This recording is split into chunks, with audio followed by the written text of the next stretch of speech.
Welcome to Sabor Astrology with T and Shay, a podcast for the soul. Today we'll be talking about the current cosmic energies, and without further ado, I'd love to pass the thoughts to T for the transits of the week. Welcome, T. Thank you, Shay. It's so good to be here. Welcome, everyone. We've got lots going on. Lots going on this week. I see this week can be emotionally laden and very charged. So like generally, even before we go into transits, think about taking care of the me and we, but know that other people are also going through challenges too. So it's not me or we, it's me and we, right? So it's like, how am I dealing with everyone? How am I dealing with these very, what I found to be very emotional transits? And we're going to start out March 22nd. Mars enters Pisces. And we know that Mars is our warrior planet. It enters the realm of Pisces, of intuition, of spirit, of all that we become as we've coursed through the zodiacal wheel. We know that Mars is an action taker. It brings definitive motion and vision. Mars resides in the first house, and Pisces is recognized within the 12th house. So think about that, 1 and 12, right? This to me brings the notion that ends and beginnings are taking place here. So try to use these energies in a constructive, not immobilizing way, because there's a lot of movement here. So it's like going from the inner recesses in the 12th house to the outer world in the first house. So you have Mars who rules Aries in the first. I don't want to make this complicated, but Mars rules Aries in the first house, and it's like entering Pisces, which is in the 12th house. So it's like really ends and beginnings are just like definitely going on at the same time. What do you got to say about that, Shay? Mars being in Pisces, in terms of the shift that is making out of Aquarius and from the archetype of the freedom seeker to more of a intuitive doer, intuitive action. There's this complexity that comes with specifically Mars in Pisces, where it allows intuition to be the navigator of our actions. So I'm not saying that emotions take precedence in our actions, but it does move us to one place to the other, and it's in an intuitive way. Emotions can be also a driving force, not that it takes precedent, not that it overcomes someone, but it can become again that leader. Since Mars is in a water sign, it can get a bit lost. So being in a water sign could kind of feel like, okay, how am I gonna deal with the depthness and the vastness of this particular body of water or element that I'm in, being fire, right? Fire likes the light, and water is kind of the opposite of that. It's more lunar, it's more closed in, more reserved. And the image that I received when I was exploring Mars and Pisces was seeing a red buoy in the middle of the ocean and it floating around and cautioning the people, alerting us emotionally. A fire planet in a water can face some type of inability to move at its capacity, but it's still able to float. It's able to be there. It's important to move with this Mars and Pisces. It's important to know it's okay to not to be a standhold. It's okay to come to face with confrontations and to come to face with that your emotions are tied to your actions, but not letting them overcome. Just kind of acknowledging those things to then move forward. We can work through this particular placement by looking at how can we dive into the depthness? What emotional cues do we have that we need to listen to more often than not? And the warrior being there is going to give us that alert right away. It's almost like a message, a text message ping on the phone, like, hey, you got to deal with this. Hey, let's take care of this at this moment. So some of the celebrities with this placement that I have here, one of them is Kit Harington from Game of Thrones. I don't know why, but I have a lot of my Game of Thrones people on here, actors. Heath Walger, I believe that's the last name, and Marilyn Monroe has this placement. So I thought that was interesting to bring them up during this time. Lots of food for thought there. On March 25th, we have the full moon lunar eclipse in Libra. And this eclipse will herald changes in your relationships, and it can be an emotionally laden time. Again, there's no judgment here. Your feelings are your feelings. Libra is known to be of relationships, and it's a sign where we as individuals are working on them. It's not like we have relationships down to a wrap. We don't. If we have our sun in Libra, it's because we're working on that during this lifetime. So if it feels messy, that's okay. All right. It's the moon, it's emotions, it's lunar, it's reflective. I feel that this is not going to be manifested only in our personal relationships, but in our larger relationships. So be on the lookout. Just as Shayla was saying, all of these transits this week are really working together in a weave, right? To help us to get to where we need to be. Try not to be taken by surprise when information is revealed to you. Remember that Libra is ruled by the planet Venus. Venus gets the job done. Venus, artistic, beautiful, great transactor in terms of finances, and will get the job done. However, is a kind energy, is a compassionate energy. And the other thought that I got with this was that, because it's an eclipse and we know that there's going to be change, even if it doesn't feel good at first glance, it is going to be for the better of us. I love when you said it's lunar, it's reflective, right? Because we can reflect during this time. We don't have to do much. Eclipse season is always a time, I would say, that doing a lot is not that great. I would say doing more simpler things are better, and reflecting is great during that period of time. And the question here with this lunar eclipse in Libra is, how are our relationships evolving? In particular, what has weighed us down in our relationships?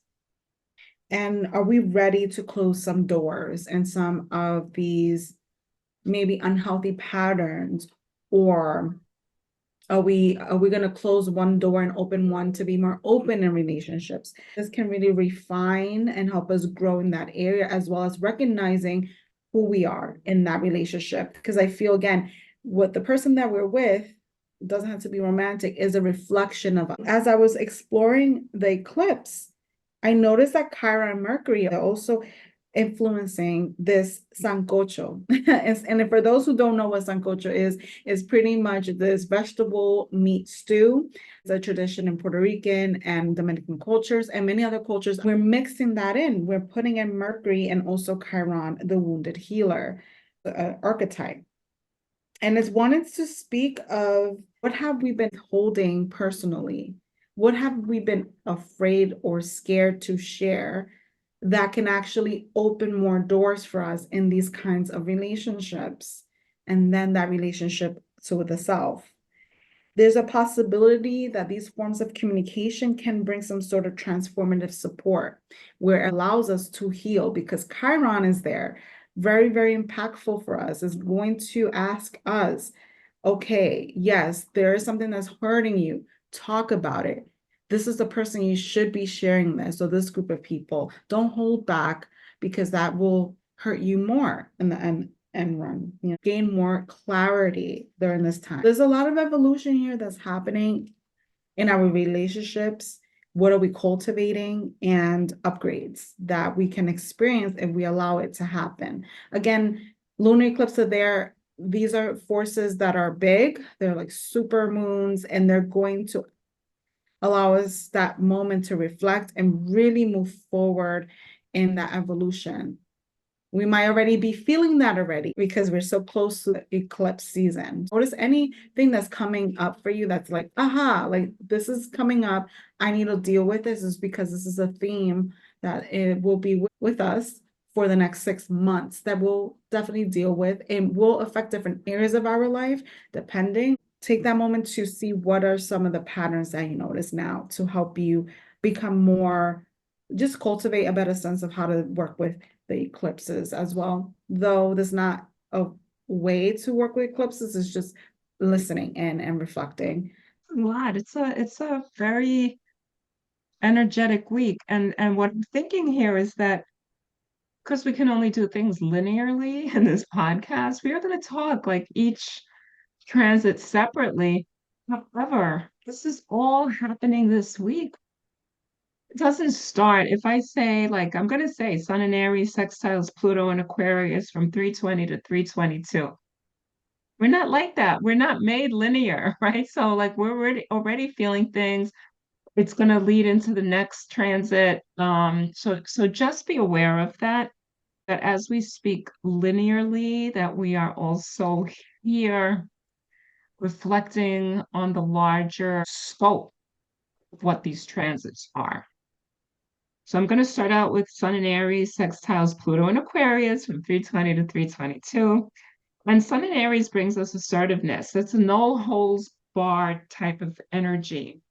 We're bold, but we have to watch out for our egos that may fill us at this time. Aquarius is a fixed air sign, and it takes residence in the 11th house of society, one's larger community and greater vision. So use the sextile well because, Pluto's themes, what are they? Death, decay, rebirth, right? There's no getting around that. That's what it is, transformation, but at the deepest, deepest level. Be thoughtful in your endeavors. What is important to you, again, as the individual, which I started out with that whole me and the we, contrasting with that of the larger community. Thoughtfulness, mindfulness is key. Remember that fire and air together, right? Aries and Aquarius brings more fire, right? You put some air into fire and it's like zoom, you get more. So be thoughtful, be aware. When I'm thinking about fire, I'm also thinking about intuition because fire is of the spirit, fire is of intuition. So bring that. Acknowledge that. No one's telling you not to acknowledge that. When I say be mindful, that's not a suggestion about just, okay, look, I'll be quiet, because Sun in Aries is a big energy.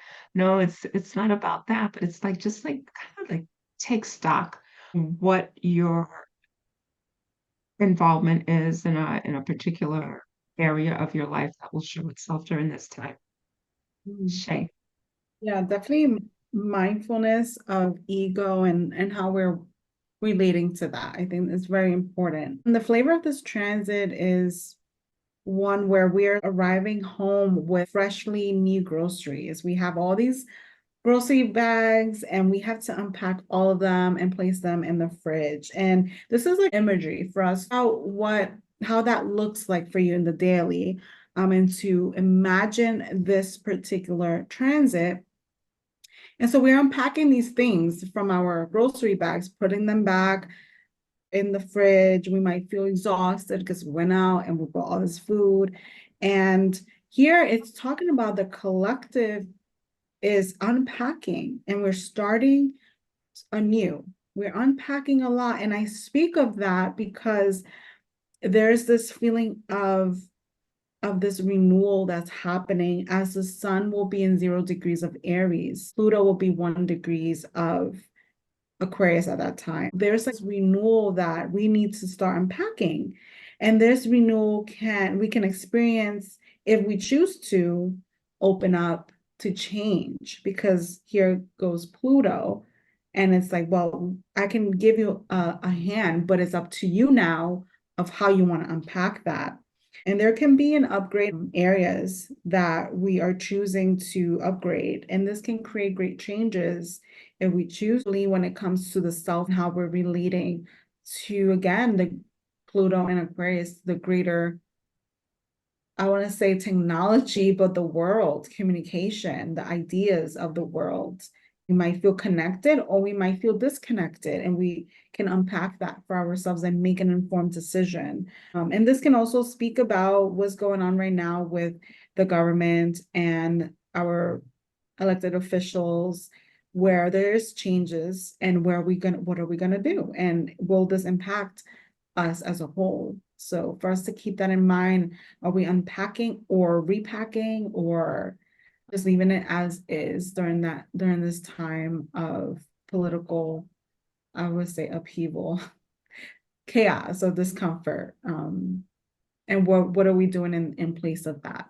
Yeah, I'm just gonna go back to your image. I love that filling in with your groceries and you're gonna fill up that fridge, right? Or your cupboards, right? My least favorite part of that is having to get rid of the old stuff that's in the fridge, right? Mm. Before I start stuffing in the new stuff. It's like, oh, is this milk still good in this container? Am I going to save this dish that I really enjoyed 2 days ago, but am I going to eat it again tonight? I'm going to make room for a new dish that I'm going to make, right?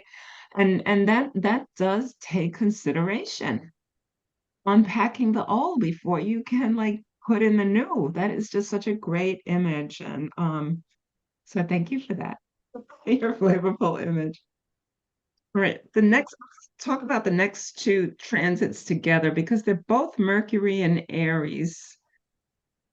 One is conjuncting Chiron in Aries, which Shay has already talked about Chiron, and the second Mercury in Aries sextiles Mars in Aquarius. So we're looking at the conjunction Chiron in Aries the 19th to the 21st, and the second one is from the 24th to the 26th. But remember that it's all in the same week. Mercury in Aries brings the picture of someone who's outspoken, knows what they need to say, does so loudly, possibly aggressively. And Mercury is sitting close to Chiron. And this is the asteroid who represents the wounded healer within. And during this time, we may be tempted to feel pushed to discuss the woes of the world, which may basically be you as the individual woe. It may not be the world. You may be throwing it on the world, but it may be just you to the forefront in your experience. We may feel like we're the world, but we aren't. Although we represent the world, we are part of the world, right? But there are other individuals that make the larger system. So know where you start and be mindful of the boundaries you've constructed. This conjunction is taking place while Sun is in Aries, sextiling Pluto in Aquarius, which we just talked about.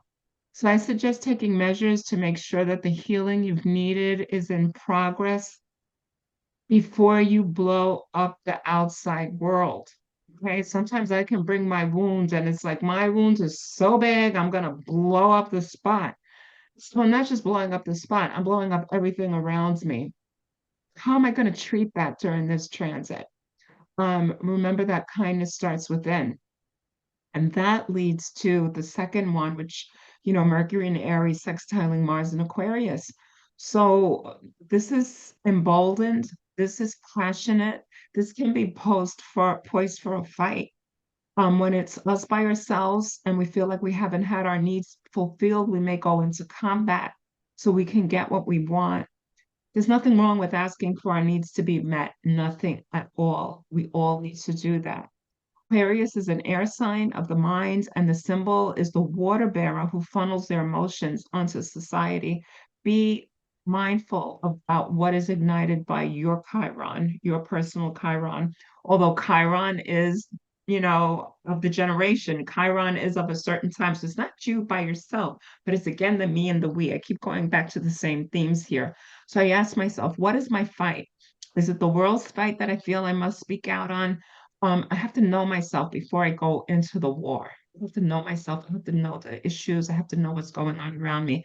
And I feel like right now, my chart is ruled by Pluto and Mars, right? That rule my rising Scorpio, and I feel like I'm really bringing forth that energy today as I'm speaking. It doesn't always happen. Sometimes the Venus Taurus Sun is, what's at the forefront today. I feel like that Pluto Mars energy that rules my own personal chart is really here and is speaking. So I have to think about, okay, like what is mine?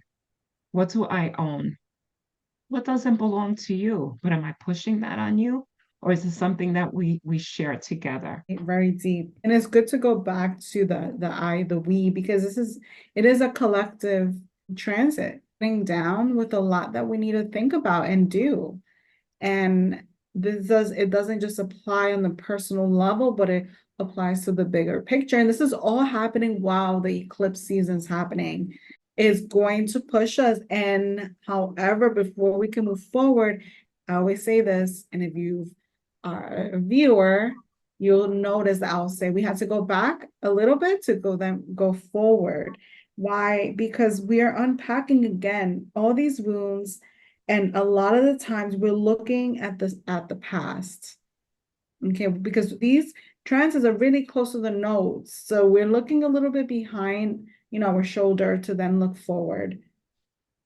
We're looking to see where we are needing freedom collectively. What is weighing us down collectively and clearing that up with both these transits. And Chiron plays a part in both of them, interestingly, of us being like, okay, now I have to deal with this. Now I have to take care of this collectively. And this again can speak to something that T and I were talking about before the podcast was women issues and women not being our history kind of being erased. And some people will call us feminists, and some people will say, well, you both are all radical. Well, call us what you want to call us. But it is the fact that a lot of women history, especially women of color and women who have been in the States taking care of policies, are being erased. And I will say, though we're in going forward, we also, I feel we're going back to the 1920s when women didn't have when we just started to get voting rights and things like that. So this can speak, this could be personal to me. If other people feel this way, share it, let me know how you feel. But it speaks of these situations historically that we're experiencing that we'll go back to. And then we will have to go forward and be like, wait, this happened back then. Now, how can we deal with this? I'm getting right now as I'm going back to a historical moment, I'm getting that what's happening now in our society, this moment was already played out in the past, and now we got to redo it differently. And this has to do again with that Mars in Aquarius energy. Like we have to redo this. Is the collective gonna help redo this, or we're gonna be afraid to redo it? So now we're going to talk about Venus and Pisces. And this is a very different energy that I got here. My words, it's so different, the thoughts that came to me. So Venus and Pisces conjunct Saturn and Pisces on the 20th to the 21st. And then it goes right into Venus and Pisces sextiling Jupiter in Taurus from the 22nd to the 23rd. So these again are again happening while the others are happening, but yeah, just be aware of that. I would love if you guys would journal and then let us know like what came up for you, what came up for you during this time. Venus in Pisces is artistic, is bountiful with the dreamy-like environment of the rivers. She'd like to keep things going, rolling as she likes. But then she meets Saturn, who's like a rock in the river and who's obstructing her flow. And it may not feel great. However, Saturn has proven it to us time and again that we receive benefits from taking time to assess, be disciplined in our actions, and eventually we make it to the end of that river and we've made something beautiful on our journey, right? But if we're just like rolling, and we're not taking time to assess, to make it concrete, we're just gonna be rolling.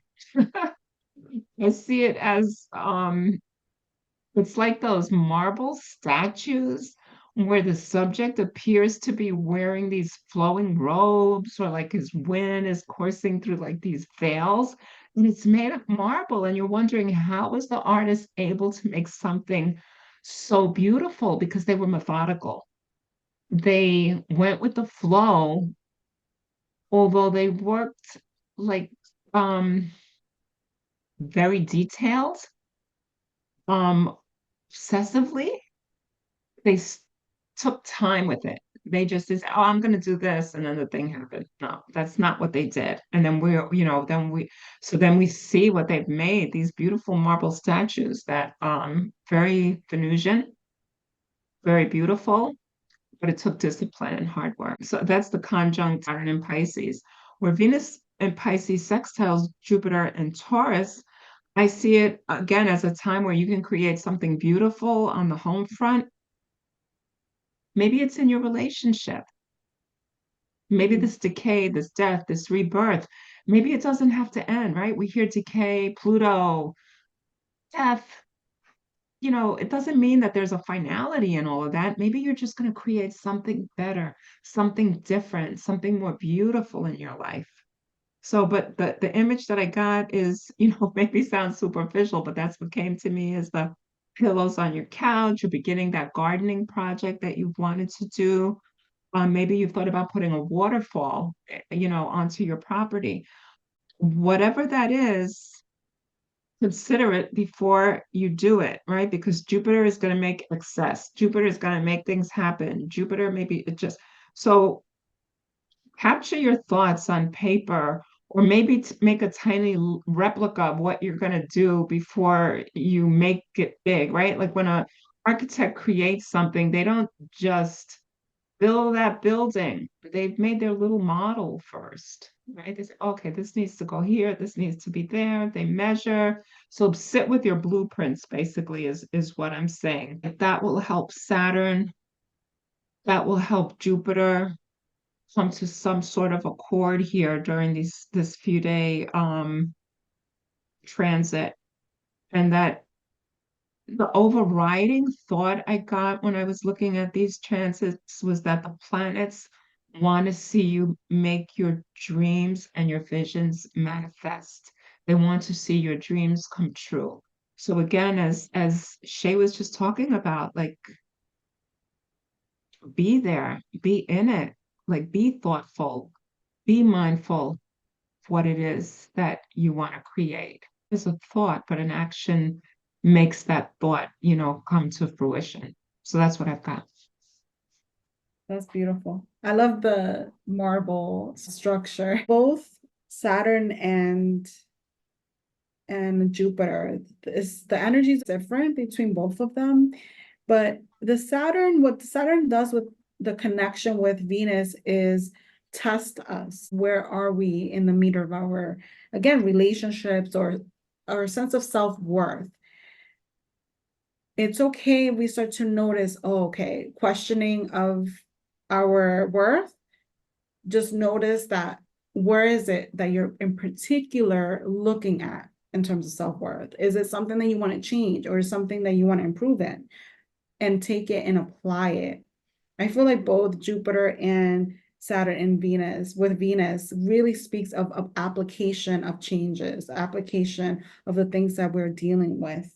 Aligning or we misaligning here with our relationship, self-worth, finances, money, things like that. In this time, we might want to spend a lot of money. It's important to take note that Saturn really wants us to sit down and think about it. Do we need to make that purchase right now?